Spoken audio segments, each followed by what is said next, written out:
Obutabanguko obwali mu ggwanga mu mwezi ogw'E11 nga kutebendera NUP ku bwa President Robert Kyagulanyi Ssentamu akwatiddwa kyaviirako abantu abasukka 50 okulugulamu obulamu mu bitundu by'eggwanga eby'enjawulo.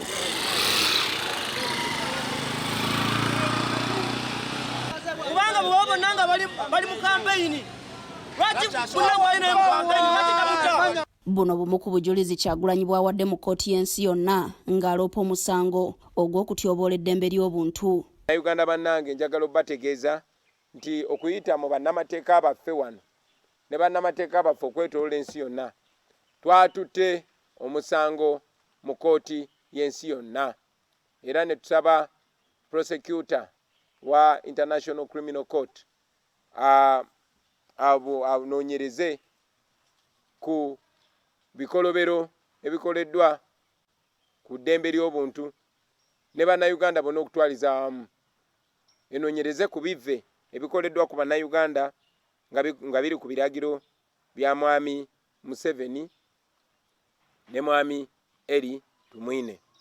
Olunaku lw'eggulo e Bugembe mu kibuga ky'e Jinja, Kyagulanyi yabadde ali wabbali w'ekkubo ng'ayogerako ne bannamawulire wabweru w'eggwanga ku nsonga ez'okutyoboola eddembe ly'obuntu mu Uganda. Poliisi n'emusalako n'ekyaddiridde kumuwalabanya okumuggya mu motoka ye.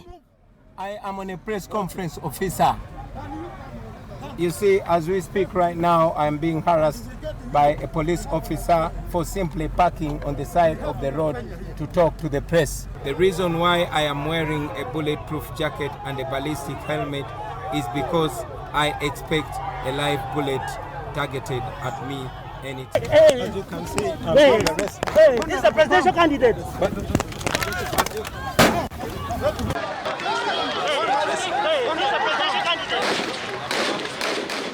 Mu lukuŋŋaana luno olwabadde luyindira ku mutimbagano mwabaddemu n'abakungu okuva mu kkooti y'ensi yonna ababadde beetegereza empaaba ya Kyagulanyi.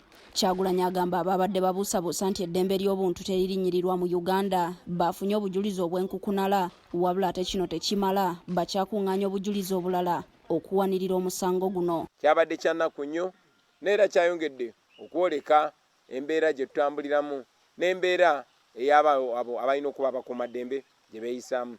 Tubasaba buli awali ebikolobero ebikolebwa poliisi n'amagye mwe mukozese kamera zammwe. Tubasaba mwenna gye muli mukozese kamera zammwe muzifune buli omu akuŋŋaanya evidence. Abo abantu bonna babatiisatiisa naye be basinga okutya. Ekyenkomeredde Kyagulanyi kyayagala ye kkooti eno okuyisa kibakuntumye eri omukulembeze w'eggwanga Yoweri Kaguta Tibuhaburwa Museveni, minisita w'ebyokwerinda General Eri Tumwine n'abaduumizi b'ebyokwerinda ab'enjawulo. Bannayuganda nga tukwatagana n'emikwano gyaffe ne bannamateeka abaffe bonna tusazeewo tutwale mwami Museveni mu kkooti y'ensi yonna nga twagala ekkooti y'ensi yonna eyo eteeke envumbo ku mwami Museveni, mwami Eri Tumwine n'abo abasirikale n'abapoliisi n'abantu abalala abavumiridde abalinyiridde eddembe ly'obuntu wano mu Uganda. Si gwe mulundi ogusoose nga Uganda etwala omusango mu kkooti y'ensi yonna eya ICC. Mu 2005 gavumenti ya kuno yatwala omuyeekera Yozefu Kony mu kkooti eno lwa kutirimbula abantu mu mambuka ga Uganda wabula n'okutuusa kati ne ICC yalemu okuyigga Kony avunaanibwe newankubadde ye munywanyi we Dominic Ongwen omusango gutuuse ku mutendera ogusembayo okusalibwawo eggoye. Omwaka oguwedde ekibiina kya FDC nakyo kyaddukira mu ICC nga balopa Museveni ku bigambibwa nti gavumenti yeetyoboola eddembe ly'obuntu. FDC yeesigama ku butabanguko obwali e Kasese mu 2016 obwafiiramu abantu abasukka mu 100. Kkooti y'ensi yonna tennaba kukakasa oba omusango guno gusobola okunoonyerezebwako oba nedda. Ku muliraano mu ggwanga erya Sudan, President Omar el-Bashir yagenda okumaamulwa mu ntebe omwaka oguwedde nga takyetaaya bulungi kubanga yaliko ebipapula bibakuntumye okuva mu kkooti y'ensi yonna. Kyagulanyi agamba eno ye kkooti yokka gy'asigazzaamu obwesige era omusango guno asuubira nti gugenda kuba gwa njawulo nnyo. Mpozi n'okubajjukiza nti n'abalala bakyeyongerako. Tudipendinga nnyo ku mmwe bannayuganda okutuwa obujulizi kw'abo abakola ebikolobero ku bantu. Tumanyi era naffe tugenda maaso okukola okunoonyereza kwaffe ani abawa amateeka. Kyenjagala obbategeeza mwenna abali eyo, mwe abali mu bifo eby'obuyinza, mwe bamukwata mmundu, buli akola ebikolobero ku munnayuganda gwe tujja kukabanga gwe omuntu. ng'ebula ennaku nnya zokka okuyiga akaluko bwa pulezidenti kukomekerezebwe. Kyagulanyi asazizaamu kampeyini ze yabadde yategese mu bizinga by'e Kalangala ng'agamba ab'ebyokwerinda okumuggyako abakuumi n'abantu be bonna n'asigala tayo kitadde obulamu bwe mu matigga.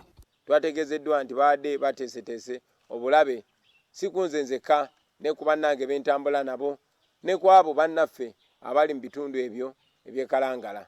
So ne tusalawo oluvannyuma lw'okwogera ne bannange tuleme kuteeka abo bantu mu balabe ate tuleme balaga bano abalabe ba Uganda baleme kumanya ani akulembera bano ani akola ki. Naye era mmanyi nti obubaka bwange butuuka ku bantu b'e Kalangala bwenna. Kinajjukirwa nti ng'ennaku z'omwezi 30 Desemba w'omwaka oguwedde Kyagulanyi yali agenze e Kalangala okuyiga akalulu yasalibwako ab'ebyokwerinda ne bakwata abakuumi be n'abantu be yali agenze nabo abasukka mu 100 naye ne bamutikka mu Namunkanga ne bamuzza mu maka ge. N'olunaku lw'eggulo abakuumi abalala n'abayambi ba Kyagulanyi be yabadde afunye abasukka 20 bakwatiddwa bwe yabadde mu disitulikiti y'e Namayingo. Kati tekimanyiddwa ennaku ennya ezisigaddeyo Kyagulanyi agenda kuyiga atya akalulu nga kumpi asigadde ttayo. Kino kiseera kyakwogera n'abalonzi.